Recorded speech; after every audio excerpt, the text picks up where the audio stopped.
મહેસાણાના ખેરવા ગામે થયેલી લૂંટ કેસમાં ચોંકાવનારો ખુલાસો થયો છે। પોલીસ તપાસ દરમિયાન સીસીટીવીએ વેપારીની પોલ ખોલી છે। વેપારીની લૂંટની કહાની ખોટી હોવાનું સામે આવ્યું છે। જાતે જ હાથ પર છરો મારી અને લૂંટનું તરકટ ઊભું કર્યું હતું। જે દાગીના લૂંટાયાનું નાટક કર્યું હતું તે 6 મહિના પહેલા જ વેચાઈ ગયા।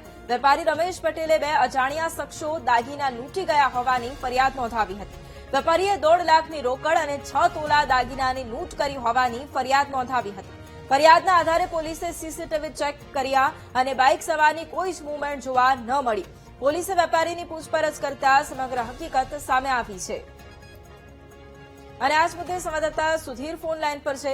સુધીર, મહેસાણાના ખેરવા ગામે વેપારી પાસેથી લૂંટની જે ઘટના સામે આવી હતી, આ મુદ્દે શું ખુલાસા?